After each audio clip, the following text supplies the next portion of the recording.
ഭൂമിയെ വീണ്ടെടുക്കുക എന്ന ആശയത്തെ തുടർന്ന് ഈ രാജാക്കന്മാരുടെ കാലത്ത് ദാനിയേലിൻ്റെ ദർശനത്തിൽ ഒരു വല്ലാത്ത ബിംബത്തെ ദാനിയേൽ പ്രവാചകൻ മുഖേന വിശദീകരിച്ചു കൊടുത്തു. രാജാവ് ഒരു സ്വപ്നം കണ്ടു. അന്നത്തെ രാജാവ് ഒരു സ്വപ്നം കണ്ടു. താൻ ആ സ്വപ്നം എന്തെന്ന് മറന്നുപോയി. രാവിലെ എഴുന്നേറ്റ് നാട്ടുകാരെയും ദേശക്കാരെയും ഒക്കെ വിളിച്ചു. ആരെക്കൊണ്ടും വ്യാഖ്യാനിക്കാൻ കഴിയാതെ വന്നപ്പോൾ സ്വപ്നവും അതിൻ്റെ അർത്ഥവും ദാനിയേൽ പ്രവാചകൻ പറഞ്ഞു കൊടുത്തു. ദാനിയേൽ പ്രവാചകൻ ഈ സ്വപ്നവും അർത്ഥവും പറഞ്ഞു കൊടുക്കുമ്പോൾ രാജാവ് അത് മനസ്സിലാക്കി. അതിനകത്ത് കാണിച്ചിരിക്കുന്ന ഒരു ബിംബമാണ് നിങ്ങളുടെ മുമ്പിൽ ഞാൻ കാണിക്കുന്നത്. തല തങ്കം കൊണ്ട് നിർമ്മിക്കപ്പെട്ടതും, കൈകൾ രണ്ടും നെഞ്ചും വെള്ളി കൊണ്ട് നിർമ്മിക്കപ്പെട്ടതും, വയറ് താമ്രം കൊണ്ട് നിർമ്മിക്കപ്പെട്ടതും, അരയും തുടയും ഇരുമ്പ് കൊണ്ട് നിർമ്മിക്കപ്പെട്ടതും, കാല് പാതി ഇരുമ്പും പാതി കളിമണ്ണും കലർന്ന ഒരു മിശ്രിതം കൊണ്ട് നിർമ്മിക്കപ്പെട്ടതുമായ ഒരു ബിംബത്തെ രാജാവിന് കാണിച്ചു കൊടുത്തു. എന്നിട്ട് പറഞ്ഞു, ഇതായിരിക്കും ഭാവി രാജഭരണത്തിൻ്റെ അല്ലെങ്കിൽ ലോകഭരണത്തിൻ്റെ ആകത്തുക. ദാനിയേൽ ആ പ്രസ്താവന അല്ലെങ്കിൽ സ്വപ്നത്തെ വിശദീകരിക്കുമ്പോൾ ഇങ്ങനെ പറഞ്ഞു, രാജാവേ, മേലാൽ സംഭവിപ്പാനുള്ളത് എന്ത് എന്ന ചിന്തയാൽ തിരുമേനിയുടെ ഹൃദയം പള്ളിമെത്തയിൽ വെച്ച് വ്യാകുലപ്പെട്ടിരുന്നു.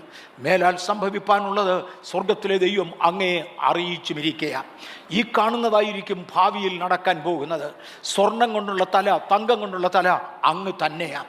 അങ്ങയുടെ കാലത്ത് നടന്നിട്ടുള്ളതുപോലെ മാന്യമായ ഒരു ഭരണം ഇനി ഈ ഭൂമിയിൽ ഉണ്ടാകുകയില്ല എന്നുവരെ, യേശു രാജ്യം ഏറ്റെടുക്കുന്നത് വരെ ഈ ഭൂമിയിൽ ഉണ്ടാകുകയില്ല. കറപ്ഷനും അനീതിയും കലർന്ന ഒരു ഭരണമായിരിക്കും ഉണ്ടായിരിക്കുന്നത്. അങ്ങയ്ക്ക് ശേഷം അങ്ങയേക്കാൾ താണ വേറൊരു ഭരണം വരും. തങ്കം കൊണ്ടുള്ള തലയാണെങ്കിൽ വെള്ളി കൊണ്ടുള്ളതായിരിക്കും രണ്ടാമത്തെ ഭരണം. രണ്ട് കൈകൾ വന്ന് ഒരുമിച്ച് ചേർന്ന് ഒരു നെഞ്ചോട് ചേരുന്നത് പോലെ മേദ്യരും പാർശ്യരും എന്ന രണ്ട് വിഭാഗങ്ങൾ ഒരുമിച്ച് ചേരുന്ന ഒരു മേദ്യ പാർശ്യ രാജവംശമായിരിക്കും രംഗത്ത് വരുന്നത്. മൂന്നാമത്തേത് ഇന്നത്തെ വ്യാഖ്യാനത്തിൽ ഗ്രീസുകാരാണ്. താമ്രം കൊണ്ടുള്ളതായ, ബലത്തിൽ വലിയതാണത്, താമ്രം കൊണ്ടുള്ളതായ മൂന്നാമത്തെ ഭരണം വരും. 4 ഇരുമ്പ് കൊണ്ടുള്ളതാണ്. പക്ഷേ ഇരുമ്പ് കൊണ്ടുള്ള ഭരണം രണ്ടായി തിരിയും, രണ്ട് കാലുകൾ വേർതിരിയുന്നത് പോലെ. അതുതന്നെയായിരുന്നു റോമൻ ഭരണം. ഇരുമ്പ് പല്ലുള്ള ചക്രവർത്തിമാരെന്നറിയപ്പെടുന്ന റോമൻ ഭരണം ഭരിച്ചെങ്കിലും അത് രണ്ടായി വിഘടിച്ചു മാറുകയായിരുന്നു. അതിനുശേഷം ഒടുവിലായി ഇന്ന് കാണുന്ന ഭരണം ഇരുമ്പും കളിമണ്ണും കൂടെ ചേർന്നത് ജനായത്ത ഭരണം. അതിനെക്കുറിച്ച് 2 വിശദീകരണങ്ങളാണ് ബൈബിളിൽ. ഒന്ന്, ഇരുമ്പും കളിമണ്ണും തമ്മിൽ ചേരാത്തതുപോലെ ഒരു കാലത്തും ഇവർ തമ്മിൽ ചേരത്തില്ല. ഒരു ഗവൺമെൻറ് ഉണ്ടെങ്കിൽ ഓപ്പോസിഷൻ നിർബന്ധമാണ്. 2 വേർപെട്ടിരിക്കും. 2 മനുഷ്യ ബീജത്താൽ അവർ അന്യോന്യം ഇടകലരുവാൻ ശ്രമിക്കുമെങ്കിലും ഇരുമ്പും കളിമണ്ണും തമ്മിൽ ഒരിക്കലും ചേരാത്തതുപോലെ ജാതി വൈരാഗ്യങ്ങൾ, വർഗീയവാദങ്ങൾ ഒരു കാലത്തും നിൽക്കയില്ല. ഇതെല്ലാം ചേർക്കാൻ ശ്രമിക്കുമെന്നേ ഉള്ളൂ. ഇങ്ങനെ ഒരു ഭരണം നടക്കും. കുഞ്ഞുങ്ങൾ വായിച്ചു ദാനിയേൽ പ്രവചനം 2-ാം അധ്യായത്തിൻ്റെ 44-ാമത്തെ വാക്യമാണ്. ഞാൻ കുഞ്ഞുങ്ങൾക്ക് വേണ്ടിയാണ് ഇത് ഉണ്ടാക്കുന്നത്. ഗ്രൂപ്പ് ക്യാപ്റ്റൻ ജെയിംസ് സാർ എന്നോട് പറഞ്ഞത് ഈ ഒരു പോസ്റ്റ് അവർക്കും കൂടെ ഉണ്ടാക്കണം. എൻ്റെ കഴിവിൻ്റെ പരമാവധി സമയം അനുവദിക്കുന്നിടത്തോളം ഞാനത് ചെയ്യാം. പക്ഷെ ഇത് കണ്ട ഉടനെ നിങ്ങൾ വാക്യം നോട്ട് ചെയ്തോണം. നിങ്ങളുടെ സമയത്ത് വായിച്ചാൽ മതിയാകും. ഈ രാജാക്കന്മാരുടെ കാലത്ത് ഈ രാജാക്കന്മാർ ഭരിച്ചുകൊണ്ടിരിക്കുമ്പോൾ തൻ്റെ കൈ തൊടാതെ ഒരു കല്ല് പറഞ്ഞു വന്ന് ഈ മൃഗത്തിൻ്റെ അല്ലെങ്കിൽ ഈ നിൽക്കുന്ന ഈ ബിംബത്തിൻ്റെ കാലിൽ അടിക്കും. ഒടുവിൽ കാലുകൾ 10 വിരലുകളായി തിരിഞ്ഞ് 10 രാജ്യങ്ങൾ ഒരുമിച്ച് ചേർന്ന് ഭരിക്കുന്ന ആ പ്രധാന കാലത്ത് കൈ തൊടാതെ ഒരു കല്ല് പറഞ്ഞു വരും. അത് നിത്യനായ ദൈവം തൻ്റെ രാജ്യത്വം സ്ഥാപിക്കേണ്ടതിന് വേണ്ടി ഈ ലോകരാജ്യങ്ങളുടെ മേൽ ഇടിച്ച് അതിനെ ധൂളിപ്പിച്ച് ആകാശത്തിലെ കാറ്റതിനെ പറപ്പിച്ച് അതൊന്നുമില്ലാതെയായി മാറുകയും വന്നിടിച്ച കല്ല് ഒരു മഹാപർവ്വതമായി മാറുകയും അതൊരു സാമ്രാജ്യമാണ്. ആ രാജ്യം വേറൊരു ജാതിക്ക് വിട്ടുകൊടുക്കാതെ യേശു അത് ഏറ്റെടുക്കുകയും ചെയ്യും. സഹസ്രാബ്ദ വാഴ്ചയെ വരെ ഇത് കുറിക്കുന്നതായ ഒരു പദമാണ്. എന്നാണ് യേശു വരുന്നത്. ഞാൻ പറഞ്ഞു, രാജ്യങ്ങളെ മാറ്റിക്കളയുന്നതിനെ കുറിച്ചാണ് ഞാൻ തൊട്ടത്. അതിനെക്കുറിച്ച് എനിക്ക് തോന്നുന്നത് ഒരല്പം കൂടെ കൂടുതൽ ഞാൻ ഇപ്പം തന്നെ തൊട്ടേച്ച് പോകാം. കാര്യം ഞാൻ ഇവിടെ വന്നിരുന്ന ശേഷം ദൈവാത്മാവ് ആ ഭാഗം ഒന്ന് തൊടാൻ എന്നോട് ആവശ്യപ്പെട്ടതുകൊണ്ട് ഞാൻ ആ ഭാഗത്തിൻ്റെ റെഫറൻസസ് മാത്രം ഒന്ന് നോക്കിയെടുക്കുകയായിരുന്നു. ദയവായി 3-4 വാക്യങ്ങൾ വായിക്കണം. ഞാനിത് ഒരു വിശദീകരണത്തിന് വരത്തില്ല. വിശദീകരിക്കുവാൻ ഇന്ന് എനിക്ക് സാധ്യമല്ല. അടുത്ത ദിവസങ്ങളിൽ വിശദീകരിക്കുന്ന കൂട്ടത്തിൽ ഒരു പരിമിതി വരെ എനിക്കത് കൂടുതൽ അറിഞ്ഞുകൂടാ. കാര്യം ചരിത്രം ഒത്തിരിയും കൂടെ കൂടുതൽ അറിയാവുന്നവർക്ക് മാത്രമേ അത് വിശദീകരിക്കാൻ കഴിയത്തുള്ളൂ. ചരിത്ര വിദ്യാർത്ഥികൾ എന്നെ കേൾക്കുന്നവർ, ഇൻ്റർനെറ്റിൽ എന്നെ ശ്രദ്ധിക്കുന്നവരുണ്ടെങ്കിൽ, ഇതിനകത്തെന്നെ ശ്രദ്ധിക്കുന്നവരുണ്ടെങ്കിൽ ദയവായി കോൺടാക്റ്റ് ചെയ്യുക. ഞാൻ ഓർക്കുന്നുണ്ട്, ഒരിക്കൽ നിമ്രോദിനെ കുറിച്ച് ഞാൻ പറഞ്ഞത് നന്നായി അറിയാവുന്ന ഒരാൾ എന്നെ കോൺടാക്റ്റ് ചെയ്തതുകൊണ്ട് ലോകത്തിലെ 10,000-ങ്ങൾക്ക് പ്രയോജനപ്പെടുന്നത് പോലെ ഒരുപാട് വിശദീകരിക്കുവാൻ കഴിഞ്ഞു. ഇതുപോലെ ചരിത്രഭാഗങ്ങളെക്കുറിച്ച് ഗൗരവമായി അറിവുള്ളവർ ദയവായി എന്നെ കോൺടാക്റ്റ് ചെയ്യണം. വായിക്കാം ദാനിയേൽ പ്രവചനം 4-ാം അധ്യായം 13 മുതൽ 18 വരെയുള്ള വാക്യങ്ങൾ. അന്തിമ ഭരണകൂടത്തിങ്കൽ രാജ്യങ്ങൾ തമ്മിൽ റീഷഫിൾ ചെയ്യുന്നതും അങ്ങോട്ടും ഇങ്ങോട്ടും മാറുന്നതും, ഇന്ന് ഇവിടെ പറ്റി നിന്നവൻ നാളെ അവിടെ പറ്റുന്നത്, ഇന്ന് ഞാൻ ഈ പാർട്ടിക്കാരനാണെന്ന് പറയുന്നവൻ ഇവിടെ അന്ന് 100 കോടി വാങ്ങിച്ചുകൊണ്ട് അങ്ങേ പാർട്ടിയിലേക്ക് ചാരുന്നതും, യാതൊരു മാനദണ്ഡവും ഇല്ലാതെ അങ്ങോട്ടും ഇങ്ങോട്ടും ചാടുന്നത്. ഒരു രാജ്യത്തിൻ്റെ അകത്തെ പാർട്ടിയുടെ കാര്യമാണെങ്കിൽ ലോക സാമ്രാജ്യങ്ങൾ തമ്മിൽ ചേരുമ്പോൾ ഇതൊന്നുമല്ല, കോടികൾ അവർക്കൊന്നുമില്ല. വലിയതും ചെറുതുമായത് അവിശ്വസ്തതയുടെ പരമാവധി അങ്ങോട്ടും ഇങ്ങോട്ടുമുള്ള റീഷഫിളിങ് കാണാം. 4-ാം അധ്യായം 13 മുതൽ 18 വരെയുള്ള വാക്യങ്ങൾ. കിടക്കയിൽ വെച്ച് എനിക്കുണ്ടായ ദർശനത്തിൽ ഒരു ദൂതൻ, ഒരു പരിശുദ്ധൻ തന്നെ, സ്വർഗത്തിൽ നിന്ന് ഇറങ്ങി വരുന്നത് ഞാൻ കണ്ടു. അവൻ ഉച്ചത്തിൽ വിളിച്ചു പറഞ്ഞത്, വൃക്ഷം വെട്ടിയിട്ട് അതിൻ്റെ കൊമ്പ് മുറിച്ച് ഇല കുടഞ്ഞ് കായ് ചിതറച്ച് കളവീൻ. അതിൻ്റെ കീഴിൽ നിന്ന് മൃഗങ്ങളും കൊമ്പുകളിൽ നിന്ന് പക്ഷികളും പൊയ്ക്കൊള്ളട്ടെ.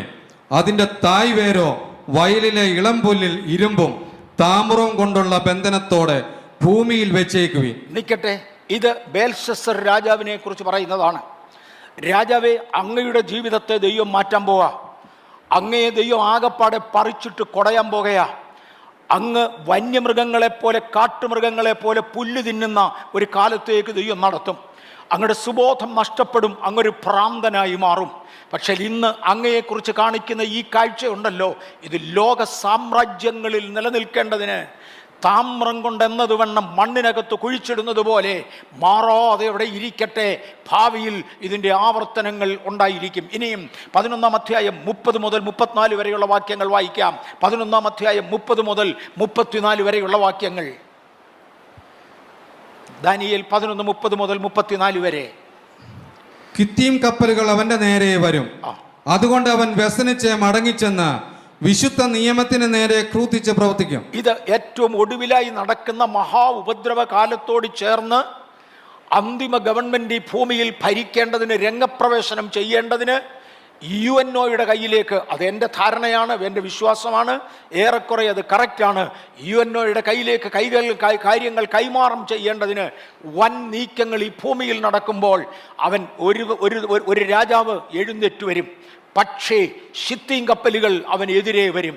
അവനെ ഭരിക്കുവാൻ അനുവദിക്കാതെ മറ്റു ചില ജാതികൾ വലിയ നാവികപ്പടയുമായി, ഇന്നത് പറഞ്ഞാൽ മനസ്സിലാകും, ആറ്റമിക് എനർജി സംഭരിച്ചു വച്ചിരിക്കുന്ന 100 വിമാനങ്ങൾ കൊണ്ടുപറക്കുവാൻ കഴിയുന്ന വലിയ നാവികപ്പടയുമായി, ഷിത്തിം കപ്പലുകളുമായി അവന് നേരെ വരികയും അവനാകപ്പാടെ അവൻ്റെ ഉദ്ദേശം സാധിക്കാതെ പോയതിൽ ക്രുദ്ധിച്ച് വിശുദ്ധ ജനത്തിൻ്റെ നേരെ, യെരുശലേമിൻ്റെ നേരെ തിരിയുകയും ചെയ്യും. വായിച്ചോ ഒന്നുകൂടെ വാക്യം. കിത്തീം കപ്പലുകൾ അവന്റെ നേരെ വരും. അതുകൊണ്ട് അവൻ വ്യസനിച്ച് മടങ്ങിച്ചെന്ന് വിശുദ്ധ നിയമത്തിന് നേരെ ക്രൂതിച്ച് പ്രവർത്തിക്കും. അവൻ മടങ്ങിച്ചെന്ന് വിശുദ്ധ നിയമത്തെ ഉപേക്ഷിക്കുന്നവരെ ആദരിച്ചു കൊള്ളും. നിൽക്കട്ടെ, വിശുദ്ധ നിയമത്തെ അവൻ ക്രൂദ്ധിച്ചു മാറ്റും. ഒരുപാട് പേര് ഞാൻ പണ്ടൊരിക്കൽ ചില യാഥാർത്ഥ്യങ്ങൾ വിളിച്ചു പറഞ്ഞപ്പോൾ മണ്ടത്തരമാണെന്ന് വിളിച്ചു പറഞ്ഞെങ്കിലും ഞാൻ അവരോട് ഒരു മറുപടിയും പറഞ്ഞിട്ടില്ല, പറയാൻ ആഗ്രഹിക്കുന്നുമില്ല. കാരണം അതിനകത്തൊരർത്ഥമില്ല, അർത്ഥശൂന്യമായ പ്രഖ്യാപനങ്ങളാണ്. വിശുദ്ധ നിയമത്തെ മാനിക്കാത്ത ഒരു ജാതിയുണ്ട്. എനിക്ക് തോന്നുന്നു സ്റ്റീഫൻ ഹോക്കിങ്സ് അവർകൾ മരിക്കുന്നതിന് മുന്നമേ അന്ന് ഈ ഭൂമിയിൽ ജീവിച്ചിരുന്ന ബാഹ്യാകാശ ശാസ്ത്രലോകത്തിൽ ഏറ്റവും പ്രാവീണ്യം അർഹിച്ചിരുന്ന ആ പഴയ അപ്പച്ചൻ മരിക്കുന്നതിന് മുന്നമേ അദ്ദേഹം ഇങ്ങനെ പറഞ്ഞു, ഏലിയൻസ് അവരുടെ ടെക്നോളജി നമുക്ക് തരുവാൻ താല്പര്യപ്പെടുന്നു. ഏലിയൻ ടെക്നോളജി നമുക്ക് ലഭിക്കണമെങ്കിൽ ഏലിയൻസ് ഏറ്റവും വെറുക്കുന്നതായ ബൈബിൾ എന്ന ഗ്രന്ഥം മനുഷ്യവർഗത്തിൽ നിന്ന് മാറണം. സുവിശേഷവും സുവിശേഷകന്മാരും ഏലിയൻസ് എതിർക്കുന്നതാണ്. ബൈബിൾ, ആ വിശുദ്ധ നിയമം അവന് അപ്രാപ്തമാണ്. ലോകത്തിലെ ചില ലൈബ്രറികൾ ഇന്നത് അവിടെ വെച്ചുകൂടാ എന്ന് പറഞ്ഞുകൊണ്ട് അതിനെ നിഷേധിച്ച് കഴിഞ്ഞത് നമ്മൾ മറക്കരുത്. ചില സാമ്രാജ്യങ്ങൾ, അമേരിക്ക ഉൾപ്പെടെ, സ്കൂളുകളിൽ ബൈബിൾ വായിക്കുന്നതിനെ നിരോധിച്ചത് അറിയാതിരിക്കരുത്. ഇന്ത്യ ഉൾപ്പെടെ പല രാജ്യങ്ങളും സ്റ്റാർ ഹോട്ടലുകളിൽ നിന്ന് ബൈബിൾ മാറ്റുവാൻ ആവശ്യപ്പെട്ടത് എനിക്കും നിങ്ങൾക്കും പരിചയമുള്ളതാണ്. കാരണം ചില ബൈബിൾ സൊസൈറ്റികൾ ഹോട്ടലുകളിൽ വരെ ബൈബിളുകൾ വെച്ചിരുന്ന ഒരു കാലഘട്ടമുണ്ട്. ഇന്ന് അതിന് അനുവാദമില്ലാതെയായി. തിരുവല്ല റെയിൽവേ സ്റ്റേഷൻ്റെ മുമ്പിൽ തുറന്നിരുന്ന ഒരു ബൈബിൾ ഉണ്ടായിരുന്നു. എനിക്കും നിങ്ങൾക്കും അറിയത്തക്കതുപോലെ എടുത്തു മാറ്റിയത് ആരും മറക്കരുത്. വിശുദ്ധ ഗ്രന്ഥത്തോട് എതിർത്ത് നിൽക്കുന്ന ഒരു പ്രവണത ലോകത്തിൽ ഉണ്ടാകും. കാര്യം ഈ ഗ്രന്ഥം സത്യമായി പാലിച്ചാൽ അതിൻ്റെ വേരുകൾ സഭയുടെ അകത്ത് കാണാം. തിരുവചനത്തിനകത്ത് പറയുന്ന പലതും പാലിക്കരുതെന്നും തിരുവചനത്തിന് വിരോധമായി ചിലത് ചെയ്യണമെന്നും പഠിപ്പിക്കുന്ന ഒരു സമ്പ്രദായം ഈ ലോകത്തിൽ ഉയർന്നു വരും. കാര്യം ഷിപ്പിംഗ് കപ്പലുകൾ അവനോട് എതിർത്തതുകൊണ്ട് അവൻ്റെ ഈ കാര്യങ്ങൾ ഒക്കുന്നില്ല. അവൻ്റെ കാര്യങ്ങൾ നടക്കണമെങ്കിൽ പരിശുദ്ധാത്മാവ് ഇവിടുന്ന് മാറ്റപ്പെടണം. അതിനു വേണ്ടി അവൻ തിരുവചനത്തോട് എതിർക്കും, വിശുദ്ധ ഗ്രന്ഥത്തോട് എതിർക്കും, വിശുദ്ധ ജനത്തോട് എതിർക്കും. പിന്നെ അവൻ അയച്ച സൈന്യങ്ങൾ അണിനിരന്ന് വിശുദ്ധ മന്ദിരമായ കോട്ടയെ അശുദ്ധമാക്കി. അവൻ വിശുദ്ധ മന്ദിരമായ കോട്ടയെ അശുദ്ധമാക്കി. എൻ്റെ പ്രിയപ്പെട്ടവരെ, ദൈവസഭയിൽ അരുത് എന്ന് പറയുന്ന പലതും വിലാപങ്ങളുടെ പുസ്തകത്തിൽ നിന്ന് കഴിഞ്ഞ ദിവസങ്ങളിൽ എടുത്തപ്പോൾ ഞാൻ ഇങ്ങനെ പറഞ്ഞു, കർത്താവേ, 3-ാം തലമുറ പോലും, സന്തതിയുടെ കാലത്ത് പോലും അങ്ങയുടെ ആലയത്തിൽ പ്രവേശിക്കരുതെന്ന് പറഞ്ഞ ജാതികൾ അങ്ങയുടെ ആലയത്തിനകത്തിരിക്കുന്നത് അങ്ങ് കണ്ടുവല്ലോ. അങ്ങയുടെ പ്രമാണങ്ങൾ നിയമിക്കപ്പെട്ടു, അങ്ങയുടെ നിയമങ്ങൾ ലംഘിക്കപ്പെട്ടു. എല്ലാം സഭയുടെ അകത്ത് കയറി. വെളിയിൽ അതിനേക്കാൾ ഉപരിയാണ്. സഭയെ ജയിച്ച ശേഷം മാത്രമേ പിശാചിന് ലോകത്തെ ജയിക്കാൻ കഴിയൂ എന്നതിനാൽ സഭയ്ക്കകത്തതിൻ്റെ ജയം കണ്ടു തുടങ്ങി. പല ആരാധനാലയങ്ങളിലും സ്റ്റേജുകളിൽ, ഓ ഗോഡ്, ഇന്ന് നമ്മുടെ കുഞ്ഞുങ്ങൾ, സഹോദരിമാർ പ്രത്യേകിച്ചും 10-11 പേര് കൊയറിനകത്ത് നിന്ന് പാട്ടുപാടുമ്പോൾ ഞാൻ ഇങ്ങനെ ഒന്നുകൂടെ ഓർത്തു. വേദപുസ്തകത്തിന് ഒരുപാട് പ്രമാണങ്ങളുണ്ട് വരുന്നവരുടെ. ഞാൻ പറഞ്ഞായിരുന്നു നമ്മുടെ കുഞ്ഞുങ്ങളെ കൊണ്ട് പാടിക്കണം, പക്ഷെ അവരുടെ വസ്ത്രധാരണവും മറ്റും മാന്യമായിരിക്കണം, തിരുവചനത്തിൻ്റെ പ്രമാണത്തിലായിരിക്കണം എന്ന് ഞാൻ എടുത്തു പറയുകയുണ്ടായി. സൺഡേ സ്കൂൾ അധ്യാപകരുടെ മേൽ അതിൻ്റെ വലിയൊരു ചുമതലയുണ്ട്. ഇന്ന് പലയിടങ്ങളിലും പല ആരാധനകളിലും പാട്ടുപാടുവാൻ എഴുന്നേറ്റ് നിൽക്കുന്ന പെൺകുട്ടികളോ പ്രസംഗിക്കുവാൻ എഴുന്നേറ്റ് നിൽക്കുന്ന സഹോദരിയോ അവരുടെ സൗന്ദര്യം വെളിപ്പെടുത്തേണ്ടതിന്, വസ്ത്രാക്ഷേപം ഉണ്ടാകുന്നത് സാരമല്ല, അവരുടെ സൗന്ദര്യം വെളിപ്പെടുത്തിയാണ് ജനത്തെ ആകർഷിക്കേണ്ടതിന് എന്നതിന് വേണ്ടി പൈശാചിക സംതൃപ്തിക്കൊത്തവണ്ണം വേഷം കെട്ടി കോലം കെട്ടി കയറുമ്പോൾ ഇന്ന് പകൽ ദൈവത്തിന് പറവാനുള്ളത്, അല്ല, എനിക്ക് വേണ്ടി ചിലത് ചെയ്യുവാൻ ഞാൻ ആഗ്രഹിക്കുന്നു. 6 ചിറകുള്ള സാറാഫുകൾ നിത്യനായ ദൈവത്തെ ആരാധിക്കാൻ വേണ്ടി അടുത്തു വരുമ്പോൾ അവർ 2 ചിറകുകൾ കൊണ്ട് പറക്കുകയും 2 ചിറകുകൾ കൊണ്ട് അവരുടെ മുഖം മൂടുകയും 2 ചിറകുകൾ കൊണ്ട് അവരുടെ പാദം മൂടുകയും ചെയ്തു. സാറാഫുകൾ തീ നിറമുള്ളവരാണ്, മനോഹര വർണ്ണരാണ്, അവരുടെ കാൽപാദം വരെ കാണാൻ വളരെ നല്ലതാണ്. പക്ഷേ ആരും കണ്ട് ആകർഷിക്കപ്പെടേണ്ടതിനല്ല ഞങ്ങൾ നിൽക്കുന്നത് ആരെയും ആകർഷിക്കാനല്ല, പകരം ദൈവത്തെ മഹത്വപ്പെടുത്തുവാൻ. 2 കൊണ്ട് അവരുടെ പാദം മൂടി, 2 കൊണ്ട് അവരുടെ മുഖം മറച്ചു, 2 കൊണ്ട് അവരുടെ മുഖം മറച്ചു. തേജോമയമായ മുഖം, ആര് കണ്ടാലും ആകർഷിക്കപ്പെടുന്ന മുഖം, അതിനല്ല ഞങ്ങൾ നിൽക്കുന്നത്. ഞങ്ങളുടെ നിപ്പിന് വേറൊരു പ്രത്യേകതയുണ്ട്. സൈന്യങ്ങളുടെ ദൈവമായ യഹോവ പരിശുദ്ധൻ, പരിശുദ്ധൻ, പരിശുദ്ധൻ എന്ന് പറഞ്ഞുകൊണ്ട് ദൈവത്തെ ആർക്കേണ്ടതിന് വേണ്ടി 2 ചിറകുകൾ കൊണ്ട് മുഖം മൂടി, 2 ചിറകുകൾ കൊണ്ട് പാദം മൂടി എന്ന് പറഞ്ഞാൽ ശരീരം മുഴുവനും ചിറകുകൾ കൊണ്ട് മറച്ച് അടുത്ത 2 ചിറകുകൾ കൊണ്ട് പറന്നു നിന്നാണ് അവർ ദൈവത്തെ ആരാധിക്കുന്നത്. ആരാധനയുടെ ശൈലി വേറെയാ. ജഡീക മോഹത്തിലും ലോകമോഹത്തിലും തകർന്ന് ജനത്തെ ആകർഷിച്ച് ദൈവത്തിങ്കിൽ അകറ്റുവാൻ. ഇന്ന് രാവിലെ എനിക്ക് തോന്നുന്നത്, ഞാൻ വളരെ സ്നേഹിക്കുന്ന ഒരു സഹോദരൻ UK-യിൽ നിന്നൊരു മെയിൽ അയച്ചു. അദ്ദേഹത്തിന് മറുപടി അയച്ചില്ല, എപ്പോഴും ഞാൻ മറുപടി അയച്ചോളാം. ഞാൻ യേശുവിൻ്റെ വരവിനെക്കുറിച്ചൊന്ന് പ്രസംഗിക്കുന്നുവെന്ന് ഇന്നലെ പബ്ലിഷ് ചെയ്തിരുന്നു. അതുകൊണ്ടാണോ എന്ന് എനിക്ക് അറിഞ്ഞുകൂടാ. അദ്ദേഹം എൻ്റെ പേർക്ക് എഴുതി, യേശുവിൻ്റെ വരവിനെക്കുറിച്ച് ഇന്ന രീതിയിൽ പറയണം. പൊന്നു സഹോദര, പറയത്തില്ല.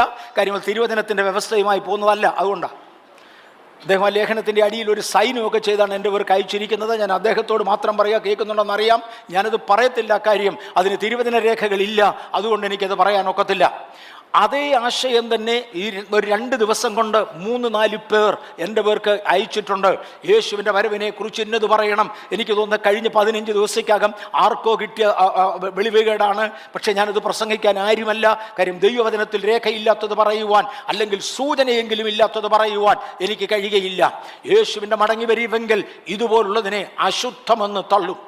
ഓക്കെ, ഇച്ചിരൂടെ വായിച്ചിട്ട് താവട്ടെ 34 വരെ. വിശുദ്ധ മന്ദിരമായ കോട്ടയെ അശുദ്ധമാക്കി നിരന്തര ഹോമം നിർത്തൽ ചെയ്ത് ശൂന്യമാക്കുന്ന മ്ലേച്ഛബിംബത്തെ പ്രതിഷ്ഠിക്കും. ശൂന്യമാക്കുന്ന മ്ലേച്ഛബിംബം സത്യാരാധനയ്ക്ക് പകരമായി പ്രതിഷ്ഠിക്കപ്പെടും. ആത്മവശത്തിന്റെ നഷ്ടം. ഇനിയും 12-ാം അധ്യായത്തിന്റെ 1 മുതൽ 3 വരെയുള്ള വാക്യങ്ങൾ വായിക്കാം. ദാനിയേൽ പ്രവചനം 12-ാം അധ്യായം 1 മുതൽ 3 വരെയുള്ള വാക്യങ്ങൾ. ഇവിടെ ഞാൻ വേറെ ചില ആശയങ്ങളിലേക്ക് മാറും. ആ കാലത്ത് നിന്റെ സ്വജാതിക്കാർക്ക് തുണ നിൽക്കുന്ന മഹാപ്രഭുവായ മീഖായേൽ എഴുന്നേൽക്കും. ഒടുവിൽ ദൈവം തന്റെ മീഖായേലിനെ എഴുന്നേൽപ്പിക്കുന്ന ഒരു കാലഘട്ടത്തിലേക്ക് എത്തും. മീഖായേൽ എഴുന്നേൽക്കും. പിന്നെ ഈ ജാതി ഉണ്ടായത് മുതൽ ഈ കാലം വരെ സംഭവിച്ചിട്ടില്ലാത്ത കഷ്ടകാലം ഉണ്ടാകും. അന്ന് ഏറ്റവും വലിയ കഷ്ടകാലം ഉണ്ടാകും. അതാണ് മഹാ ഉപദ്രവകാലം. അന്ന് മീഖായേലും എഴുന്നേറ്റ് വരും. എന്നിട്ട് അന്ന് നിന്റെ ജനം പുസ്തകത്തിൽ എഴുതി കാണുന്ന ഏവനും തന്നെ രക്ഷ പ്രാപിക്കും. ഞാൻ ഒരുപാട് പ്രാവശ്യം പറഞ്ഞിട്ടുള്ളതാണ്, ഒന്നുകൂടെ ആവർത്തിക്കട്ടെ. അന്ന് നിന്റെ ജനം, ആ ജനം എന്നുള്ളതിന് ഒരു എംഫസൈസ് കൊടുത്തു. പുസ്തകത്തിൽ പേരെഴുതി കാണുന്ന ഏവനും തന്നെ. ആ പദം മറക്കരുത്. മോശെ ഒരിക്കൽ പറഞ്ഞ്, കർത്താവേ, അങ്ങയുടെ ജീവന്റെ പുസ്തകത്തിൽ നിന്ന് എൻ്റെ പേരങ്ങ് മായിച്ചേക്ക്, എന്നെ അങ്ങ് തള്ളിയേക്ക്, പക്ഷെ ജനത്തെ അംഗീകരിക്കണം. കർത്താവ് പറഞ്ഞു, ഇല്ല, ഞാൻ ഒത്തിരി എണ്ണത്തെ തള്ളും. എന്നെ വിട്ടുപോകുന്നവൻ്റെ പേര് ഞാൻ മണ്ണിൽ എഴുതി വെക്കും. എന്നോടുകൂടെ ഉള്ളവൻ്റെ പേര് ഞാൻ എൻ്റെ പുസ്തകത്തിൽ നിന്ന് മായിക്കയില്ല. രക്ഷിക്കപ്പെട്ട ദൈവവൈതലിനെ കുറിച്ച് പറയുന്ന പുതിയ നിയമത്തിൻ്റെ പ്രയോഗമാണത്. നിന്റെ ജനം പുസ്തകത്തിൽ പേരെഴുതി കാണുന്ന ഏവനും തന്നെ രക്ഷിക്കപ്പെടും. രക്ഷിക്കപ്പെടുന്നത് ആരൊക്കെയാണ്? പുസ്തകത്തിൽ പേരെഴുതി കാണുന്ന ഏവനും. അത് രക്ഷിക്കപ്പെട്ടവരുടെ മുഴുവനും പേരുണ്ട്. സ്നാനപ്പെടാത്തവൻ്റെ പേരുണ്ടോ? കണ്ടേക്കാം. അല്ലെങ്കിൽ ഞാൻ ഇപ്പം അതിനെക്കുറിച്ച് വാദിക്കുന്നില്ല. കാര്യം രക്ഷിക്കപ്പെട്ടവൻ സ്നാനപ്പെടാതെ പോകുമെന്ന് എനിക്ക് തോന്നുന്നില്ല. യേശുവിനെ സ്വന്തം രക്ഷകനായി അംഗീകരിക്കുക എന്ന് പറയുന്നത് യേശുവിൻ്റെ ദൈവത്വം അംഗീകരിക്കുക എന്ന പദം കൂടെ ചേർത്തുകൊണ്ടാണ്, ആശയം കൂടെ ചേർത്തുകൊണ്ടാണ്. യേശുവിൻ്റെ ദൈവത്വം ഒരു വ്യക്തി അംഗീകരിക്കുന്നെങ്കിൽ യേശുവിൻ്റെ കൽപ്പനകൾ പ്രമാണിക്കാതിരിക്കാൻ ഒക്കത്തില്ല.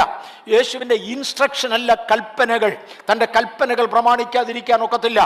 വിശ്വസിക്കുന്നവനെ പിതാവിൻ്റെയും പുത്രൻ്റെയും പരിശുദ്ധാത്മാവിൻ്റെയും നാമത്തിൽ സ്നാനം കഴിപ്പിക്കണമെന്നത് യേശുവിൻ്റെ കൽപ്പനയാകയാൽ യേശുവിൻ്റെ ദൈവത്വത്തെ അംഗീകരിക്കുന്ന ഏവനും ആ കൽപ്പനയിൽ നിന്ന് വെളിയിലല്ല. ആകയാൽ സ്നാനപ്പെടാത്ത ഒരാൾ രക്ഷിക്കപ്പെട്ടതാണോ എന്ന് ചോദിച്ചാൽ പറയാൻ അറിയാൻ വയ്യ എന്ന് പറഞ്ഞ് ഒഴിയട്ടെ, അല്ലെന്നാണ് ഞാൻ കരുതുന്നത്. അതെൻ്റെ കരുതലാണ്, അല്ല എന്ന് ഞാൻ കരുതുന്നു.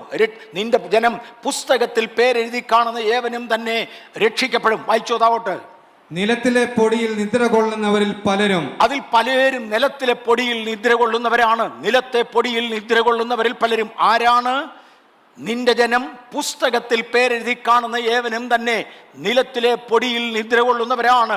അങ്ങനെ നിലത്തെ പൊടിയിൽ നിദ്ര കൊള്ളുന്നവരിൽ പലരും, രക്ഷിക്കപ്പെട്ടതിൽ പലരും, വായിച്ചു, ചിലർ നിത്യജീവനായും ചിലർ ലജ്ജയ്ക്കും നിത്യനിന്ദയ്ക്കുമായും ഉണരും. ചിലർ നിത്യജീവനായും. എൻ്റെ പ്രിയപ്പെട്ടവരെ, ഭയത്തോടെ ഞാൻ ഇത് പറയട്ടെ, ലോകവ്യാപകമായി എന്നെ ശ്രദ്ധിക്കുന്നവർ ദയവായി കേട്ടാലും, ആ ഉയർത്തെഴുന്നേൽക്കുന്ന കൂട്ടത്തിൽ ചിലർ നിത്യം നിന്ദയ്ക്കായിരിക്കും, ചിലർ നിത്യ തേജസ്സിന് വേണ്ടി ആയിരിക്കും. ആരാണ് നിത്യനിന്ദയ്ക്ക് വേണ്ടി ഉയർത്തെഴുന്നേൽക്കുന്നത്? ആധികാരികമായി പറയുവാൻ എനിക്ക് നിവർത്തിയില്ല. അതുകൊണ്ട് ഞാൻ ആധികാരികമാക്കുന്നില്ലെങ്കിലും സൂചനകൾ സൂക്ഷിക്കുന്നത് കൊള്ളാം. ടൈറ്റാനിക് എന്ന് പറയുന്ന കപ്പൽ ഒരിക്കൽ ഇംഗ്ലണ്ടിൽ നിന്നിറങ്ങി. ഇംഗ്ലണ്ടിലല്ല, ഐൽ ഓഫ് വൈറ്റിൽ നിന്നാണ് അത് സ്റ്റാർട്ട് ചെയ്യുന്നത്. ഇംഗ്ലണ്ടിനോട് ചേർന്നുള്ള ഐൽ ഓഫ് വൈറ്റിൽ നിന്ന് ആണ് ടൈറ്റാനിക് കപ്പൽ യാത്ര ചെയ്തിരിക്കുന്നത്. അത് ഞാൻ ആ സ്ഥലം പോയി കണ്ടിട്ടുണ്ട്. ടൈറ്റാനിക് കപ്പൽ യാത്ര ചെയ്ത് അറ്റ്ലാന്റിക്കിലൂടെ പോകുമ്പോൾ എതിരെ വന്ന കപ്പലുകൾ ഒരു സിഗ്നൽ പാസ് ചെയ്തു.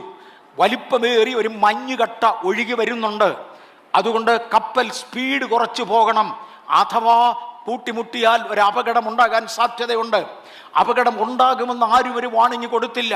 ഒരു സാധ്യതാ വാചകം, ഇതുപോലൊരു സാധ്യതാ വാചകം, ഒരു വാണിംഗാണ് ഞാൻ പറയുന്നത്. പക്ഷെ ടൈറ്റാനിക് കപ്പലിൻ്റെ കപ്പിത്താൻ പറഞ്ഞു, ഈ കപ്പൽ മഞ്ഞുമലകളുടെ മുമ്പിൽ താഴേണ്ടതല്ല, അതിനേക്കാളൊക്കെ മേളിലാണ് ഈ പാർട്ടി, അതുകൊണ്ട് പോകുകയാണെന്ന് പറഞ്ഞു പോയി. ഒറ്റ ഇടി ഇടിച്ചു, രണ്ടാമതൊന്നും ഇടിക്കേണ്ടി വന്നില്ല, അടിത്തട്ട് പൊളിഞ്ഞങ്ങ് പോയി. ഇതുപോലെ ഒരു വാണിംഗ് ഞാൻ ഇന്ന് പറയാൻ ആഗ്രഹിക്കുന്നു. ഞാൻ മുമ്പേ നമ്മൾ ഹാനോക്കിനെ കുറിച്ച് പറഞ്ഞിരുന്നു. ഹാനോക്കിൻ്റെ പുസ്തകത്തിൽ സ്വർഗത്തെക്കുറിച്ചുള്ള വിശദീകരണങ്ങളുണ്ട്. അയ്യോ കേട്ടോണം, ഞാൻ പറഞ്ഞത് വേദപുസ്തകത്തിൻ്റെ ഭാഗമല്ല, ആധികമായി കാനോനിക്കല്ല, പക്ഷേ അത് പഴയകാല വിശ്വാസികൾ വിശ്വസിച്ചിരുന്നു. അതുകൊണ്ടാണ് ഹാനോക്കിൻ്റെ പുസ്തകത്തിൽ നിന്ന് കോട്ട് ചെയ്തിരിക്കുന്നത്. ഹാനോക്കിൻ്റെ പുസ്തകം പറയുന്നത് മൂന്നാം സ്വർഗമെന്ന് വരെ വേദപുസ്തകത്തിൽ ജനറലി ഇതിനെ വിശദീകരിക്കുന്നുള്ളൂ. പക്ഷേ ഹാനോക്ക് പറയുന്നത് അതിന് തന്നെ സബ് ഡിവിഷൻസ് ഉണ്ട്. 10 അതിനെ സബ് ഡിവൈഡ് ചെയ്യാം. ഇനി വേദപുസ്തകത്തിൻ്റെ ആഴത്തിലേക്ക് ഇറങ്ങി വരികയാണെങ്കിൽ ഇന്നത് എടുക്കത്തില്ല, വേറെ ഏതെങ്കിലും ഒരു ദിവസം തൊട്ടാലായി. സ്വർഗവും സ്വർഗാതിസ്വർഗവും, സ്വർഗവും സ്വർഗങ്ങളുടെ സ്വർഗവും, സ്വർഗാതിസ്വർഗത്തിൻ്റെ മീതെ ഉള്ള ദൈവം എന്നിത്യാദി അനവധി സ്വർഗങ്ങളുണ്ട് എന്നുള്ള സൂചനകൾ തിരുവചനത്തിൽ അനേക പ്രാവശ്യങ്ങളിൽ മോശ തന്നെ പറയുന്നുണ്ട്. ഹാനോക്ക് പറയുന്നത് ഇങ്ങനെ വേർതിരിക്കപ്പെട്ട സ്വർഗങ്ങളിൽ ഒരെണ്ണം, ശ്രദ്ധിച്ചു കേട്ടോണേ, അവിടെ കൊണ്ടുപോകുന്ന വ്യക്തികളെ അഴിച്ചുവിടത്തില്ല, കെട്ടിയിട്ടിരിക്കുകയാണ്, നരകത്തിൽ തൂക്കിയിട്ടിരിക്കുന്നത് പോലെ അവരെ ടോർച്ചർ ചെയ്തുകൊണ്ടിരിക്കുകയാണ്. ചിലർ നിത്യലജ്ജയ്ക്ക് വേണ്ടി എഴുന്നേറ്റ് വരും. ഹാനോക്കിൻ്റെ വിശ്വാസം വിട്ട് ഒരിക്കൽ പിന്മാറിയവരെ കെട്ടിത്തൂക്കുന്ന സ്ഥലമാണത്. എൻ്റെ പ്രിയപ്പെട്ടവർ മറക്കരുത്, കർത്താവിന് വേണ്ടി ജീവിക്കുമെന്നൊരു തീരുമാനമെടുത്ത ശേഷം അത് വസ്ത്രധാരണ രീതി പോലും ഭക്തിക്കൊത്ത ഉപദേശത്തിൽ നിന്ന ശേഷം അത് മദ്യപാനം, പുകവലി മുതലായ പലതും, ആർഭാടങ്ങളും വേഷവിധാനങ്ങളും ഉൾപ്പെടെ ഒരുപാട് കാര്യങ്ങൾ അതിനകത്ത് ചേർന്ന് വരുന്നതാണ്. ഒരിക്കൽ ദൈവസന്നിധിയിൽ വ്യവസ്ഥയെടുത്ത ശേഷം പുറകോട്ട് തിരിഞ്ഞു പോയാൽ അവർ നഷ്ടപ്പെടുമെന്നല്ല പറഞ്ഞത്, നരകത്തിൽ പോകുമെന്നല്ല പറഞ്ഞത്, സ്വർഗത്തിൽ തന്നെയാ. പക്ഷേ അവർക്ക് വേണ്ടി വേറൊരു സ്വർഗമാണ്, അവിടെ ആളുകളെ കെട്ടിത്തൂക്കിയിട്ടിരിക്കുകയാണെന്നാണ് അദ്ദേഹത്തിൻ്റെ വിശദീകരണം. അദ്ദേഹത്തിൻ്റെ ഭാഷയിൽ സ്വർഗത്തെ അദ്ദേഹം 10 തിരിച്ച് വ്യാഖ്യാനിക്കുന്ന ഇടത്ത്, 10 ഭാഗങ്ങളായി തിരിച്ച് വ്യാഖ്യാനിക്കുന്ന ഇടത്ത് രണ്ടാമത്തെ സ്വർഗമെന്ന് അദ്ദേഹം പറയുന്നത് ഇവിടെയാണ്.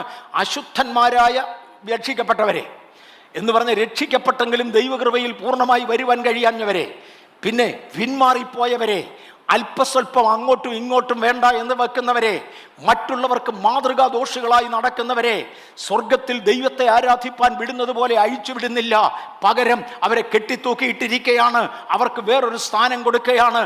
നിന്റെ ജനം പുസ്തകത്തിൽ പേരെഴുതി കാണുന്ന ഏവനും തന്നെ രക്ഷിക്കപ്പെടും, എന്നാൽ പൊടിയിൽ നിദ്ര കൊള്ളുന്നവരിൽ പലരും, ചിലർ നിത്യലജ്ജയ്ക്കായും. ഒന്നുകൂടെ വായിച്ച വാക്യം. നിലത്തിലെ പൊടിയിൽ നിദ്ര കൊള്ളുന്നവരിൽ പലരും, ചിലർ നിത്യജീവനായും ചിലർ ലജ്ജയ്ക്കും നിത്യനിന്ദയ്ക്കുമായും ഉണരും. മതി കർത്താവേ, ഞാൻ ഇത് കൂട്ടത്തിലാണെന്ന് ഓർത്ത് ഭയത്തോടെ നമ്മുടെ മരുഭൂ പ്രയാണം കഴിക്കാം. പൗലോസിന്റെ ഭാഷയിൽ നിങ്ങളുടെ രക്ഷയ്ക്ക് വേണ്ടി പ്രവർത്തിക്കുവാൻ പിന്നെയും ഞാൻ നിങ്ങളോട് ആവശ്യപ്പെടുകയാണ്. നാം രക്ഷിക്കപ്പെട്ടുകൊണ്ടിരിക്കുകയാണ്.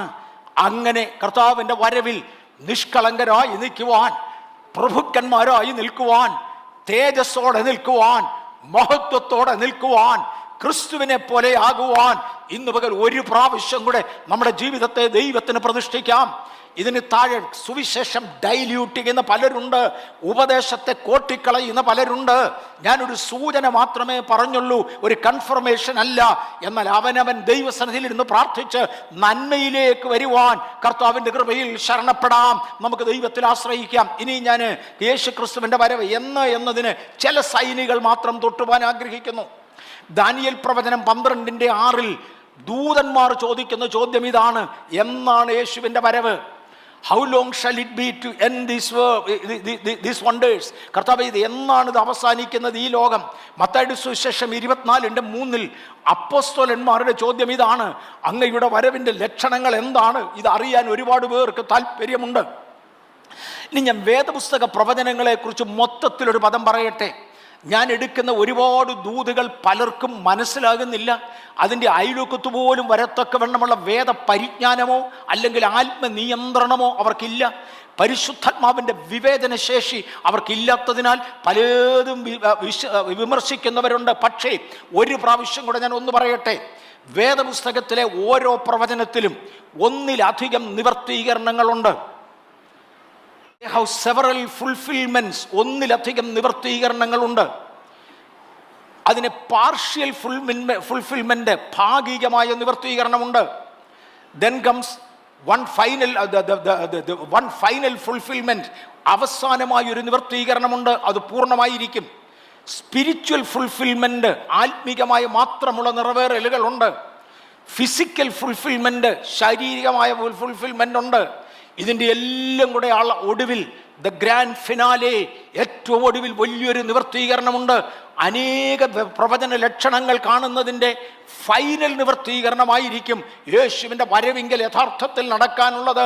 അതിൻ്റെ സൂചനകൾ ഇന്നുമുണ്ട്. ഉദാഹരണം, റാഹേൽ മക്കളെ ചൊല്ലി കരയുന്നു.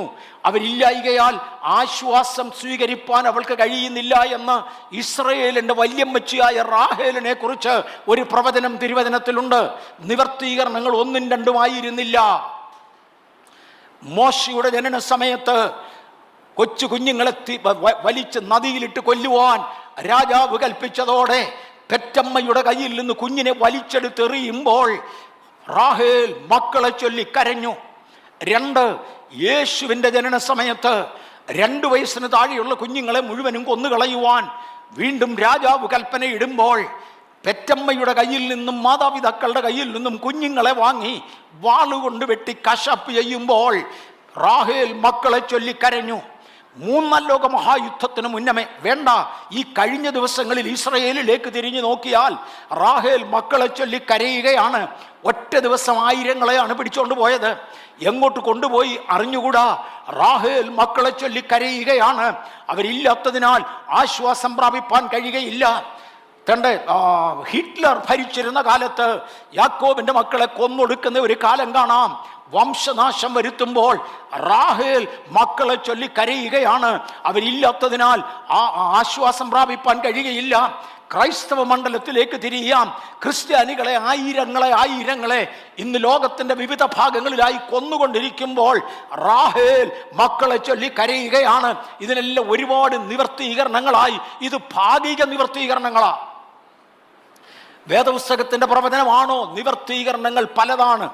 ഇത് മനസ്സിലാക്കുവാൻ കഴിയാത്തവർ നമ്മുടെ മെസ്സേജസ് പലതും ഗ്രഹിക്കത്തില്ല. ഇതുപോലെ ഇനിയും വരുവാനുള്ള അന്തിമ നിവർത്തീകരണത്തിന് മുന്നമേ ചില സൂചനകൾ അവിടെയും ഇവിടെയും ഉണ്ട്. യേശുക്രിസ്തുവിന്റെ മടങ്ങിവരവെങ്കിൽ റാപ്ചർ നടക്കുമെന്നതിൻ്റെ സൂചന, ഒന്നാമത്തെ സൂചന നിവർത്തീകരണം നടന്നത് ഹാനോക്കിന്റെ കാലത്താണ്.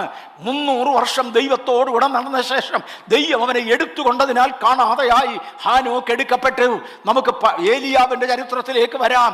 ഈ ഭൂമിയിൽ ജീവിച്ചിരുന്ന ഏലിയാവിനെ ഒരു ദിവസം ചുഴലിക്കാറ്റിൽ ദൈവം എടുത്തേച്ച് പറഞ്ഞൊരു റാപ്ചർ നടക്കും. ഇതുപോലെ ഇരിക്കും റാപ്ചർ. പുതിയ നിയമത്തിലേക്ക് മാറാം. ഒരു ദിവസം തന്നെ ദൈവത്തിന് വേണ്ടി പ്രശോഭിച്ചിരുന്നതായ ഫിലിപ്പോസിനെ പരിശുദ്ധാത്മാവ് ഒന്ന് എടുത്തോണ്ട് പോയി. വേറൊരു ദിവസം പൗലോസ് അപ്പോസ്തലനെ സ്വർഗത്തിലെ ദൈവം ഒന്ന് എടുത്തേച്ച് പറഞ്ഞു റാപ്ചർ നടക്കും. ഇതിന് അനേക ഉദാഹരണങ്ങൾ കാണിച്ചു തരാം. ഇനിയും ഭാഗികമായ ഉദാഹരണങ്ങൾ അനേക ദൈവഭൃത്യന്മാർ നമ്മുടെ ചർച്ചിൽ നിന്നും ആത്മാവിലും സത്യത്തിലും ദൈവത്തെ ആരാധിക്കുന്ന ആത്മനിവേശമുള്ള സഭകളിൽ നിന്നും ദർശനങ്ങളിൽ സ്വർഗത്തിന്റെ ഉന്നതങ്ങളിലേക്ക് എടുക്കപ്പെട്ടു. ഒക്കെ കാര്യങ്ങൾ തെളിയിക്കുവാൻ കഴിഞ്ഞു. ഏത് ദൈവിക വചന വെളിപ്പാടിനും അനേകം നിവർത്തീകരണങ്ങളുണ്ട്. പല ഭാഗിക നിവർത്തീകരണങ്ങളാണ് നമ്മൾ ചിന്തിക്കാൻ പോകുന്നത്. ഇതിന്റെ ഒടുവിൽ ഒരു പൂർണ്ണ നിവർത്തീകരണം നടക്കും. സൈൻസ് ഓഫ് ഹിസ് കമ്മിങ്, കർത്താവിന്റെ വരവിന്റെ ലക്ഷണങ്ങൾ. Signs of his coming. Most signs are for the glorious appearance. യേശുക്രിസ്തുവിന്റെ വരവിനെ 2 ഭാഗങ്ങളായി ചിത്രീകരിക്കാം. ഒന്ന്, തൻ്റെ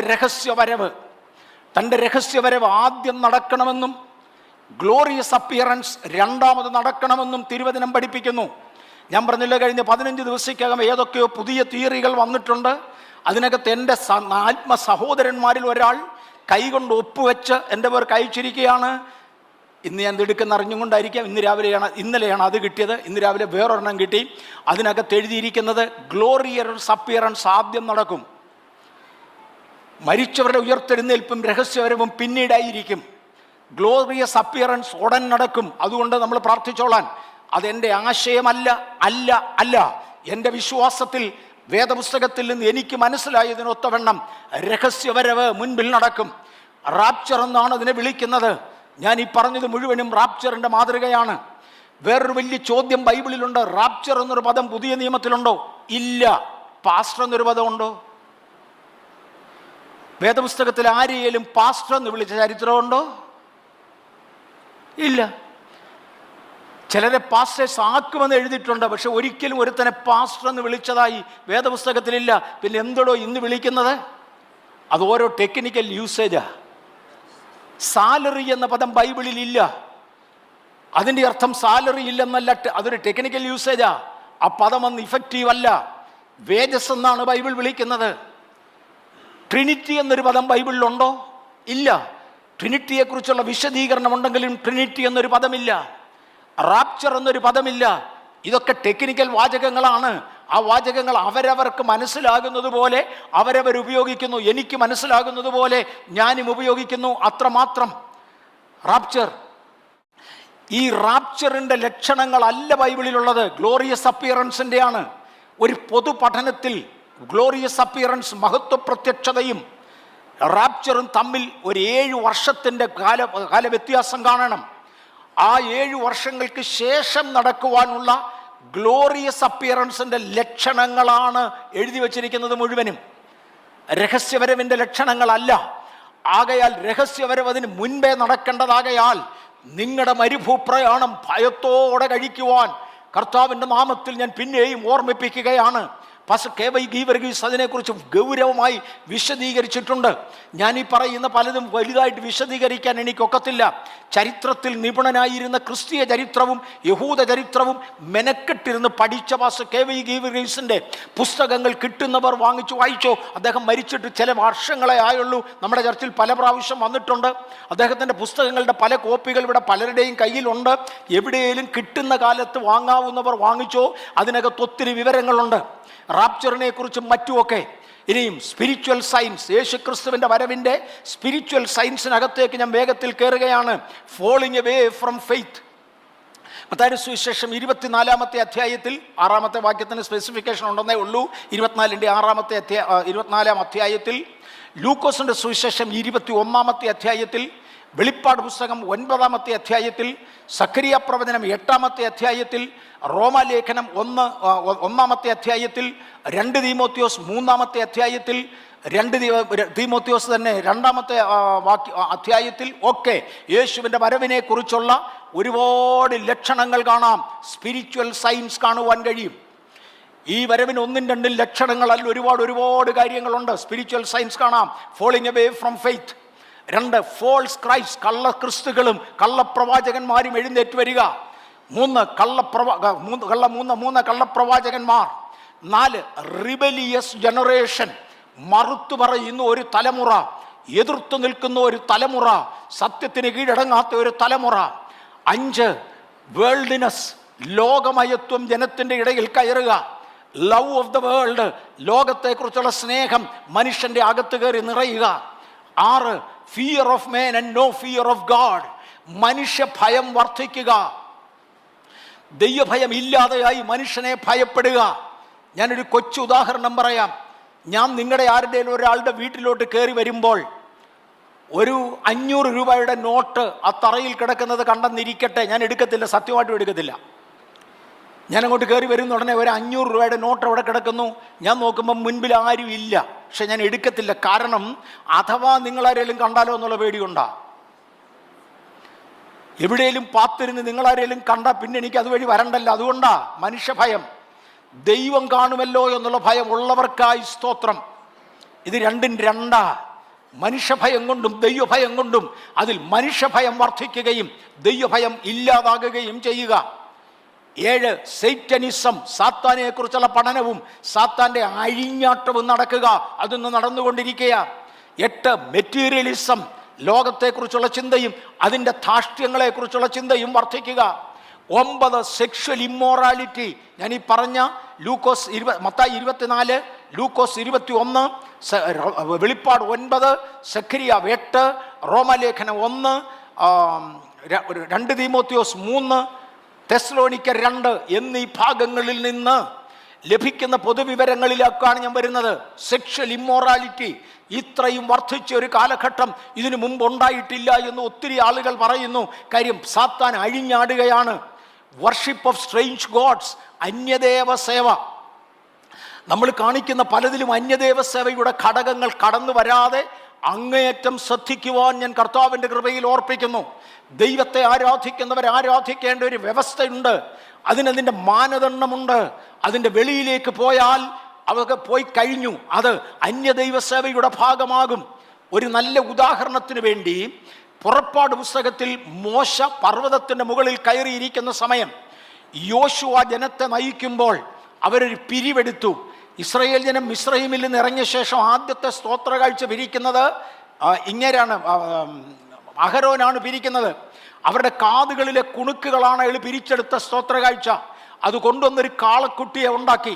ആ കാളക്കുട്ടിയെ ഉണ്ടാക്കിയേച്ച് അവർ അനൗൺസ് ചെയ്തത്, നാളെ യഹോവയ്ക്കൊരു യാഗമുണ്ട്, പേര് യഹോവയുടേതാണ്, ചെയ്യുന്നത് ദൈവത്തിൻ്റെ ജനമാണ്, കൊണ്ടുവച്ചിരിക്കുന്നത് കാളക്കുട്ടിയാണ്. ഇതുപോലെ ദൈവിക ഭാവം കാണിച്ചും ദൈവിക പേരുകൾ പറഞ്ഞും ലോകത്തിൻ്റെ ഭാഷനിൽ ഇന്ന് ആരാധിക്കുന്ന പലരുണ്ട്. റോക്ക് മ്യൂസിക്കും പോപ്പ് മ്യൂസിക്കും മറ്റും മറ്റും മറ്റും അതിൻ്റെ ഭാഗങ്ങളാണെന്ന് വിശ്വസിക്കുന്നതിൽ ഒരാളാണ് ഞാൻ. ഇവിടെ നമ്മൾ നന്നായി ദൈവത്തെ ആരാധിക്കുന്നുണ്ട്. ഫ്രീ ആയി ആരാധിക്കണമെന്ന് എനിക്ക് നിർബന്ധമുണ്ട്. ഫ്രീ ആയി ആരാധിക്കണമെന്ന് എനിക്ക് നിർബന്ധമുണ്ട്. ഒരു പ്രത്യേക സാഹചര്യത്തിൽ ആരാധനയുടെ കെട്ടഴിച്ച് വിടരുതേ എന്ന് ഞാൻ പറഞ്ഞതും എനിക്ക് ഓർമ്മയുണ്ട്. ഇപ്പം ഞാൻ പേരുകളൊന്നും തൊടുന്നില്ല. ഞാനൊരു പൊതുസ്ഥലത്താണ് നിൽക്കുന്നതെന്ന് എനിക്കറിയാം. കൊല്ലത്തെ പീരങ്കി മൈതാനത്ത് ഒരു മീറ്റിംഗ് അറേഞ്ച് ചെയ്തിരുന്നു. രാത്രി ഞാനായിരുന്നു പ്രസംഗിക്കേണ്ടത്. രാത്രിയും പകലും ഞാനാണ് പ്രസംഗിക്കേണ്ടത്. എനിക്കൊന്ന് പകൽ സെക്ഷനിലാണെന്ന് തോന്നുന്നു. വേറെ ഒരു കൊച്ചു മീറ്റിംഗ് ഉണ്ട്, ഒന്ന് പോയേച്ച് വന്നു വേണം ഈ മീറ്റിങ്ങിന് പ്രസംഗിക്കാനെന്ന് പറഞ്ഞു. ഞാൻ ആ മീറ്റിങ്ങിന് പ്രസംഗിക്കാൻ വരുമ്പോൾ ഭയങ്കര ആർഭാടങ്ങൾ നടക്കുക. കോളേജ് വിദ്യാർത്ഥികൾ കൂട്ടമായി കൂത്താടുകയാണ്. അസ്ത്രധാരികളായ പെൺകുട്ടികൾ ധാരാളമുണ്ട്. അവരൊക്കെ ആത്മവിശ്വതയിൽ നിരന്ന് വീഴുന്നു. കോളേജുകളിൽ നിന്ന് വന്ന രക്ഷിക്കപ്പെടാത്ത ആമ്പിള്ളേർ ഇതുങ്ങളെ പൊക്കിയെടുത്തുകൊണ്ട് പോകുന്നു. ഞാൻ കണ്ടുകൊണ്ടിരിക്കുന്ന കാഴ്ചയാണ്. ആദ്യം ഒരു ശാസന കഴിഞ്ഞേച്ച് ആ മീറ്റിംഗ് നടത്തേണ്ടതായി വന്നത്. അഹരോനെ കുറിച്ച് മോശ ചോദിക്കുന്നൊരു ചോദ്യമുണ്ട്. നീ ജനത്തെ കെട്ടഴിച്ചു വിടുവാൻ ജാതികീയ സ്ഥാനങ്ങളിൽ നടക്കുന്നത് പോലെ ദൈവത്തിൻ്റെ നാമത്തെ വികൃതമാക്കിക്കൊണ്ട് ഈ അലങ്കോലപ്പെടുത്തുന്നത് എന്താ? ഞാൻ ഇന്ന് സൺഡേ സ്കൂൾ കുഞ്ഞുങ്ങളോട് പറഞ്ഞു, കെട്ടഴിഞ്ഞു കൂത്താടാനല്ല ദൈവം നമ്മെ വിളിച്ചത്. വിശുദ്ധിയുടെ പ്രമാണം സൂക്ഷിച്ചുകൊണ്ട് ദൈവത്തിനും ദൈവജനത്തിനും മാതൃകകളായി ജീവനുള്ള ദൈവത്തെ ആരാധിക്കേണ്ടതിനാണ് ഞാൻ നിങ്ങളും വരുന്നത്. അതിൻ്റെ മാതൃകകൾ ഉയർത്തേണ്ടത് നമ്മളാണ്. Worshipping of strange gods, diluted gospel, സുവിശേഷം വെള്ളം ചേർത്തു. ഈച്ചിങ് ഗോസ്പൽ, ചെവിക്ക് ആകർഷകമായ സുവിശേഷം. മോക്കേഴ്സ്, പരിഹാസികൾ ഒരുമിച്ച് എഴുന്നേൽക്കുക, അവർ ദൈവത്തെ പരിഹസിക്കുക. അതേസമയത്ത് ഗ്ലോബൽ ഇവാഞ്ചലൈസേഷൻ, ലോകവ്യാപകമായ സുവിശേഷീകരണം. ലേറ്റർ റെയിൻ, അന്ത്യകാലത്ത് നടക്കേണ്ടതായ പിന്മഴ, ദൈവത്തോട് ചോദിക്കുക. പവർ മിനിസ്ട്രി, ഇതും ദൈവത്തിൻ്റെ ഈ അന്ത്യകാല ലക്ഷണങ്ങളിൽ ഒന്നാണിത്. ഒരു വശത്ത് സാത്താൻ പിടിച്ചു താഴ്ത്തുമ്പോൾ മറുവശത്ത് ദൈവം ഉയർത്തിക്കൊണ്ടുവരികയാണ്.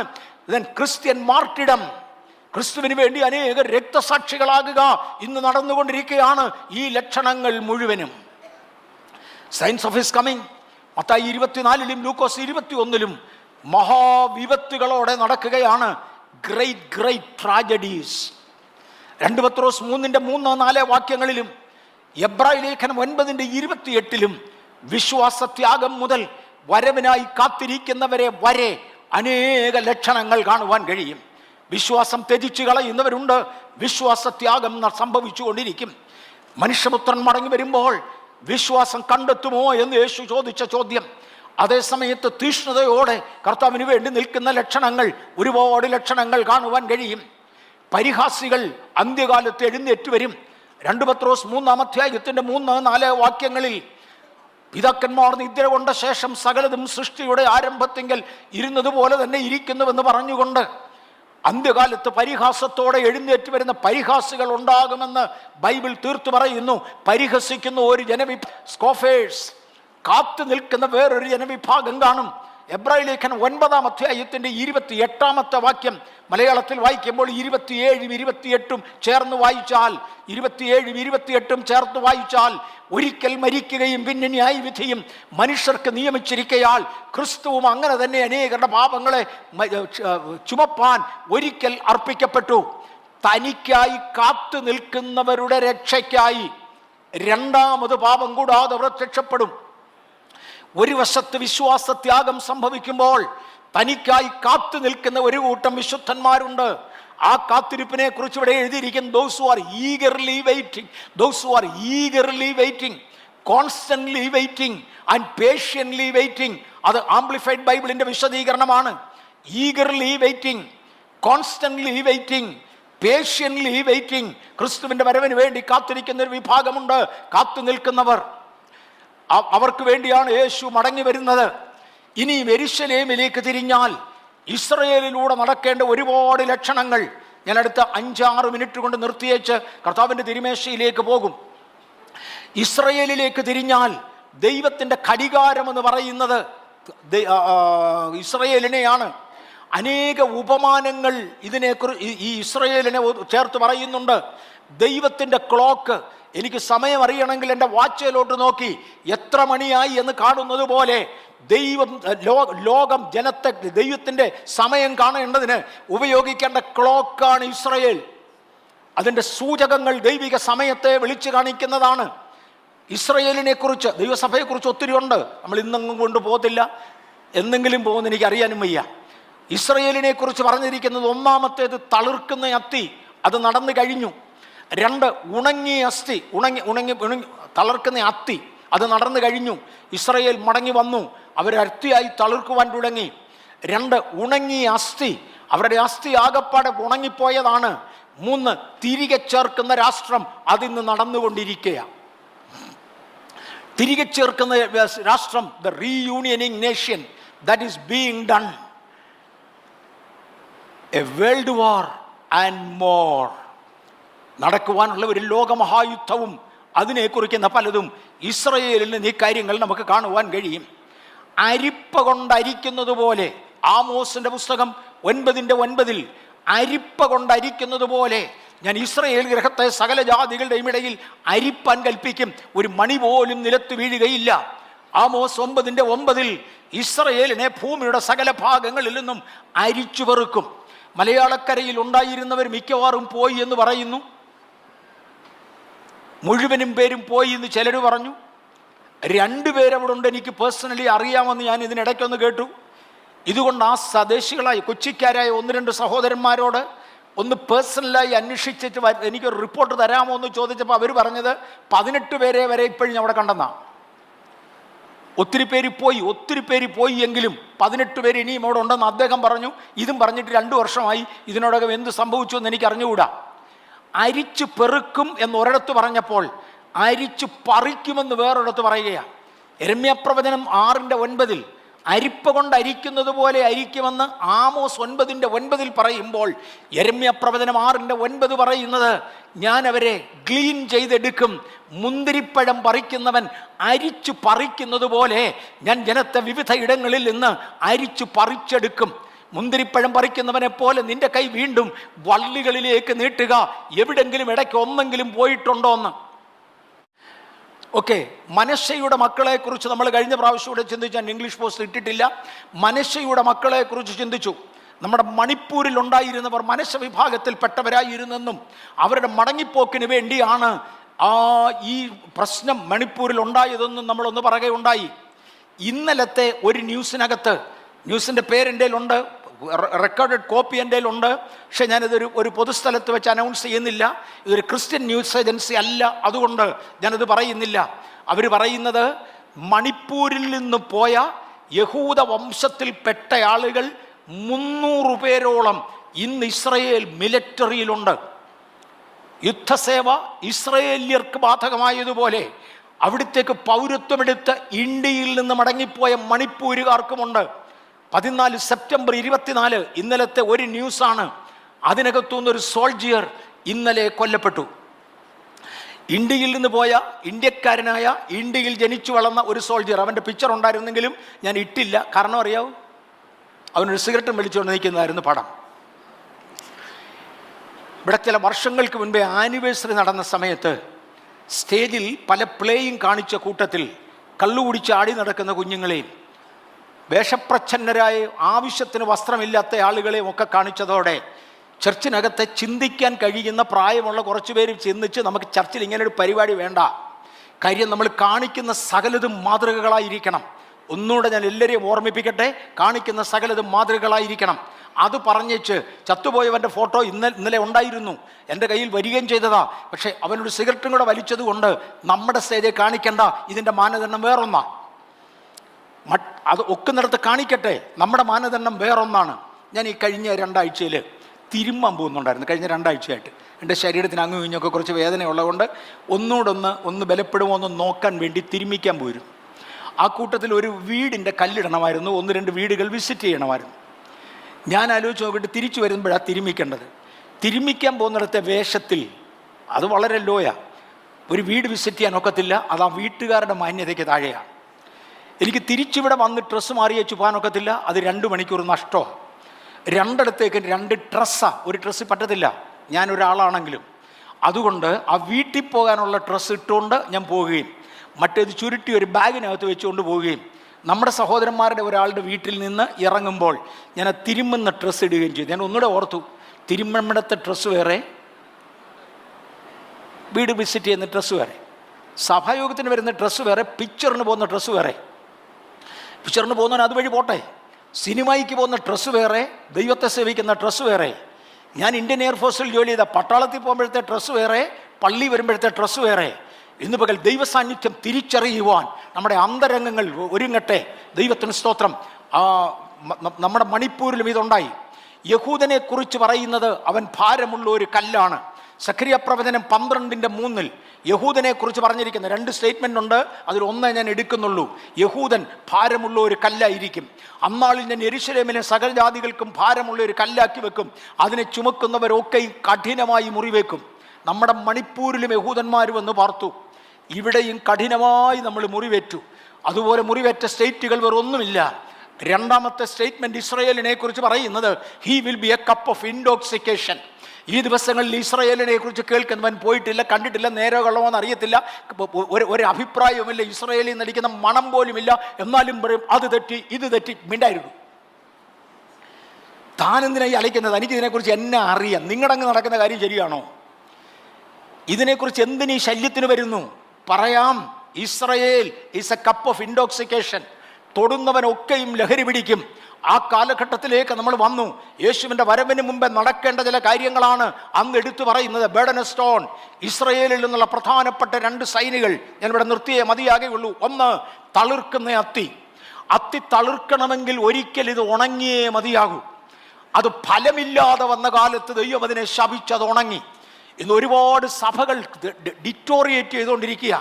ഞാൻ കഴിഞ്ഞ ഒരു സഭായോഗത്തിന് ഇവിടെ പറഞ്ഞു, മലയാളി പെന്തക്കോസ്തുകാരുടെ അനേക സഭകൾ എടുത്താൽ അതിനകത്ത് ചെറുപ്പക്കാർ കയറത്തില്ല, ഉണങ്ങിക്കൊണ്ടിരിക്കുക. ദിവസങ്ങൾ കഴിയും തോറും എന്തുകൊണ്ട് ഉണങ്ങുന്നു? ഫലമില്ലാതെ വരുന്നതിനാൽ. ഫലമില്ലാത്ത നേതാക്കൾ, ഫലമില്ലാത്ത ശുശ്രൂഷകന്മാർ രംഗപ്രവേശനം ചെയ്യുന്നതിനാൽ യഹൂദൻ ഉണങ്ങിപ്പോയി. ആത്മീയ യഹൂദനും ഉണങ്ങുന്നുണ്ട്. എന്നാൽ അന്ന് തന്നെ അവൻ അസ്ഥികളായി ചുരുങ്ങി, അവൻ അസ്ഥികളായി ഉണങ്ങിപ്പോയി. എന്നാൽ ഫലം കായ്ച്ചു തുടങ്ങുമ്പോൾ അത്തി തിരികെ തളിർക്കാൻ തുടങ്ങും. ഫലം കായ്ക്കുക എന്ന് പറയുന്നതാണ് തളിർപ്പിൻ്റെ ലക്ഷണം. അതാണ് യേശുവിൻ്റെ മടങ്ങി വരവിന് മുമ്പേ നടക്കേണ്ടത്. സഭയെ നാമും ഉണങ്ങി തുടങ്ങിയെങ്കിൽ ഫലം കായ്ക്കുവാൻ ദൈവസന്നിധിയിൽ മടങ്ങി വരാം. അന്ന് നാം ശുദ്ധീകരിക്കപ്പെടും, നാം വളർന്നു വരും. 1ാമത്തെ ഉദാഹരണം അതാണ്. 2ാമത്തേത് ഉണങ്ങിയ അസ്ഥി താഴ്വര ഒരു സൈന്യമായി മാറുന്നതാണ്. ഒറ്റ ആശയം കൂടെ തൊട്ട് ചിഹ്നത്തിടെ നിർത്തുക. വരുന്ന ആഴ്ച നമുക്ക് തുടരാം. കർത്താവ് വരാൻ താമസിച്ചാൽ ദൈവിക വാഗ്ദത്തത്തോട് അതിൽ തന്നെ പോരാട്ടമുണ്ട്. വീണ്ടെടുക്കപ്പെട്ട ദൈവമക്കൾ ഓർത്തോണം, നമ്മളെല്ലാം ഒരു പോരാട്ട ഭൂമിയിലാണ്. വർഗീസ് എന്തെങ്കിലും പ്രസംഗിച്ചാൽ ഉടനെ കണ്ട അവനും ഇവനും ഒക്കെ എഴുതി തുടങ്ങും, വേണ്ടാത്തവനൊക്കെ വായിച്ചു തുടങ്ങും, പിന്നെ അതിൻ്റെ ലിങ്ക് ഷെയർ ചെയ്ത് തുടങ്ങും. ഇതിൻ്റെ എല്ലാം പുറകിലൊരു സത്യമുണ്ട്. അതുകൊണ്ടാണ് ഉൽപ്പത്തി പുസ്തകം 3-ാം അധ്യായത്തിൻ്റെ 15-ാമത്തെ വാക്യത്തിൽ ഞാൻ നിനക്കും സ്ത്രീക്കും നിന്റെ സന്തതിക്കും അവളുടെ സന്തതിക്കും തമ്മിൽ ശത്രുത്വമുണ്ടാക്കും, ആത്മീയനെയും ജഡികനെയും തമ്മിൽ വേർതിരിച്ച് തമ്മിൽ ശത്രുത്വം ദൈവം തീരുമാനിച്ചതാണ്. പണ്ടൊരിക്കൽ നിരൂപിക്കുന്നവരോട് ഞാൻ എന്നെ നിരൂപിക്കുന്നവരല്ല, ആത്മീയരെ നിരൂപിക്കുന്നവരോട് ഞാൻ ചോദിച്ചു, അവരാരെങ്കിലും നിൻ്റെ 1 രൂപ വാങ്ങിച്ചിട്ടുണ്ടോ? അവരാരെങ്കിലും നിൻ്റെ വീട്ടിൽ നിന്ന് 1 ചായ കുടിച്ചിട്ട് കാശ് തരാതെ പോയിട്ടുണ്ടോ? എന്തിന് നീ ശല്യത്തിന് പോന്നു? ഇതൊന്നും അല്ലടോ കാര്യം. എൻ്റെ അകത്തിൻ്റെ അകത്ത് ബിൽറ്റിൻ ഒരു പ്രശ്നമുണ്ട്. 2 പേര് തമ്മിൽ ശത്രുത്വം ദൈവം കൽപ്പിച്ചതാണ്. ഗലാത്യ ലേഖനം 25-26 വാക്യങ്ങളിൽ, ജനസിസ് ഉൽപ്പത്തി പുസ്തകം 25-ാം അധ്യായം 23 മുതൽ 26 വരെയുള്ള വാക്യങ്ങളിൽ, കഴിഞ്ഞ ആഴ്ച ആരോ എനിക്കൊരാളത് എൻ്റെ കട്ടിങ് എടുത്ത് അയച്ചു തന്നു. Thank you. എനിക്ക് വാക്യം അറിയാൻ വയ്യാഞ്ഞതുകൊണ്ട് ഞാൻ വായിക്കാതെ പോയതല്ല, നേരമില്ലാത്തതുകൊണ്ട് വായിക്കാതെ പോയതാണ്. പിന്നെ അവൻ്റെ സഹോദരൻ പുറത്തു വന്നു, അവൻ്റെ കൈ യേശാവിൻ്റെ കുതികാൽ പിടിച്ചിരുന്നു, അവന് യാക്കോബ് എന്ന് പേരിട്ടു. 2 മക്കൾ ജനിക്കയാണ്. കുഞ്ഞുങ്ങൾ തമ്മിൽ അമ്മയുടെ ഉദരത്തിൽ വെച്ച് ഭയങ്കര ശണ്ടയുണ്ടായി. അതിന് 1-ാമത്തെ കുഞ്ഞ് കൈ വെളിയിലോട്ടിട്ടു ജനിക്കേണ്ടതിന് വേണ്ടി. അവൻ്റെ കൈ അകത്തോട്ട് വലിച്ചു, അവനെ യാക്കോബ് എന്ന് വിളിച്ചു. യേശാവ് ആദ്യം കൈ കാണിക്കാഞ്ഞവൻ ആദ്യം ജനിച്ചു. അമ്മയുടെ ഉള്ളിൽ തന്നെ യുദ്ധം ആരംഭിച്ചതാണ്. ഞാൻ ആ ഭാഗം ഒന്നുകൂടൊന്ന് തൊട്ടോട്ടെ. തൻ്റെ ഈ അമ്മച്ചി വേദപുസ്തകത്തിനകത്തില്ലെങ്കിലും ഇരട്ടക്കുഞ്ഞുങ്ങളെക്കുറിച്ച് ധാരാളം പ്രസ്താവനകൾ ചരിത്രത്തിൻ്റെ ആരംഭ ഭാഗങ്ങളിലുണ്ട്. അമ്മയ്ക്ക് 2 കുഞ്ഞുങ്ങളുണ്ടായതും 3 കുഞ്ഞുങ്ങളുണ്ടായതും ഒരൊറ്റ ഡെലിവറിയിൽ 4 കുഞ്ഞുങ്ങളുണ്ടായതും ഒക്കെ ചാവുകട ലിഖിതങ്ങളിൽ ഉണ്ടെങ്കിലും അത് 100% ഞാൻ വിശ്വസിക്കുന്നു. വേദപുസ്തകത്തിൽ റെക്കോർഡ് ചെയ്യപ്പെട്ടിരിക്കുന്ന ആദ്യത്തെ ഇരട്ടക്കുഞ്ഞുങ്ങൾ ഇവരാ. വേദപുസ്തകത്തിൽ റെക്കോർഡ് ചെയ്യപ്പെട്ടിരിക്കുന്ന ആദ്യത്തെ ഇരട്ടക്കുഞ്ഞുങ്ങൾ ഏശാവും യാക്കോബുമാണ്. ഈ 2 കുഞ്ഞുങ്ങളെ അമ്മ ഗർഭം ധരിച്ചു. അമ്മ അന്നു മുതൽ ഒരു പ്രശ്നം അനുഭവിക്കാൻ തുടങ്ങി. അല്ലെ, കുഞ്ഞുങ്ങൾ വളർന്നതോടുകൂടെ ഗർഭത്തിൽ കുഞ്ഞുങ്ങൾ തമ്മിൽ യുദ്ധം ആരംഭിച്ചു എന്ന് അങ്ങനെയാണ് എഴുതിയിരിക്കുന്നത്. ഞാൻ ഇതിനു മുമ്പ് ഇവിടെ പറഞ്ഞിട്ടുണ്ട്, ഈ അമ്മ ആകപ്പാടെ മക്കളില്ലാതെ ഒരുപാട് കാലം ഇരുന്ന് പ്രാർത്ഥിച്ച് ഗർഭിണിയായതാണ്. അന്ന് മുതൽ വയറ്റ് യുദ്ധമാണ്. ഈ പുള്ളിക്കാരത്തി ഓടി അടുത്തൊരു വീട്ടിൽ ചെന്ന് കാണും. അത് ഞാൻ ചുമ്മാ എൻ്റേതായിട്ട് പറയുകയാണ്, ചുമ്മാ അല്ല, കാര്യമായിട്ട് എൻ്റെ ആയിട്ട് പറയുക. അടുത്തൊരു വീട്ടിൽ ചെന്ന് ചോദിച്ചു കാണും, അമ്മച്ചിക്ക് എത്ര പിള്ളേരുണ്ട്? 10. അമ്മച്ചിക്ക് എന്തെങ്കിലും ഒരു ഗർഭസമയത്ത് ഇതുപോലെ വയറ്റിൽ യുദ്ധം ഉണ്ടായോ? അപ്പോൾ അമ്മച്ചി പറഞ്ഞു കാണും, കുഞ്ഞ് എന്നാടി ഈ പറയുന്ന യുദ്ധോ? നിനക്ക് പേയടി പോടി, എനിക്ക് പിള്ളേർ 10, 1, 2 അല്ല, യുദ്ധോ? നിനക്കൊന്നും ഉണ്ടായില്ല അതിന് മുമ്പേ യുദ്ധോ? ഇവളാകപ്പാടെ ഇഞ്ഞപ്പുറത്തെ വീട്ടിൽ കയറി ചോദിച്ചാൽ അമ്മച്ചിക്ക് എത്ര പിള്ളേരുണ്ട്? 15. എന്തെങ്കിലും വയറ്റ് യുദ്ധമുണ്ട്? നിനക്ക് പ്രാന്തടി പോടി. 3-ാമത്തെ വീട്ടിൽ നിന്ന് പറഞ്ഞു കാര്യം, നിനക്ക് ഭൂതമാടി പോടി. അന്ന് രാത്രിയിൽ ഇവള് തീരുമാനിച്ചു, ഇതിനാണ് ഒരു മറുപടി കണ്ടുപിടിച്ചേ പറ്റൂ. അന്ന് രാത്രിയിൽ അവളെ യഹോവയുടെ മുമ്പിൽ വന്ന് ആലോചന ചോദിച്ചു, കർത്താവേ, ഞാൻ എന്തിന് ജീവിക്കണം? എനിക്ക് പ്രാന്താണോ, പേയാണോ, ഭൂതമാണോ? ഞാൻ എന്തിന് ജീവിക്കണം? കർത്താവ് ഒരു മറുപടി പറഞ്ഞു, മോളെ, നാട്ടുകാരമ്മച്ചിമാരെ പോലെ അല്ല നീ. 2 ജാതികൾ നിന്റെ ഉള്ളിലുണ്ട്, 2 വംശങ്ങൾ നിന്നിൽ നിന്ന് പിരിയാൻ പോകയാ. ആത്മീയമത്തിൽ ഉൾക്കൊള്ളുവാൻ കഴിയുന്നവർക്കായി ഞാൻ ദൈവത്തെ സ്തുതിക്കുന്നു. പിശാച, പേയ, ഭൂതമാന്നൊക്കെ അനുഭവങ്ങൾ ഇല്ലാത്തവരുടെ അനുഭവ സാക്ഷ്യം പറയുമ്പോൾ ഇന്ന് പകൽ അനുഭവമുള്ള ദൈവ പൈതലേ, ജനനത്തിങ്കൽ തന്നെ ഒരു യുദ്ധമുണ്ട്. ഈ കഴിഞ്ഞ ദിവസങ്ങളിൽ ഇത് വളരെ ഗൗരവമായി എടുത്തു. 2 പേരും തമ്മിൽ യുദ്ധം ചെയ്തു. അവസാനം ജയിച്ചവനോട് ദൈവദൂതൻ മല്ല് പിടിച്ചു. ജയിച്ചു കഴിഞ്ഞപ്പോൾ തമ്പുരാൻ പറഞ്ഞു, ജയിച്ചോ, നിന്റെ പേരും മാറ്റി. ഞാൻ ഇവിടെ കൊണ്ട് നിർത്തട്ടെ. ആത്മീയത്തിന് വിളിയിൽ തന്നെ ഒരു യുദ്ധമുണ്ട്. ഇന്ന് പകൽ യുദ്ധം ചെയ്ത് ജയിക്കുന്നവർക്കായി ഞാൻ എൻ്റെ കർത്താവിനെ വാഴ്ത്തുകയാണ്. നമുക്ക് നമ്മുടെ കണ്ണുകൾ അടയ്ക്കാം, ഒരു വാക്കിൽ പ്രാർത്ഥിക്കാം.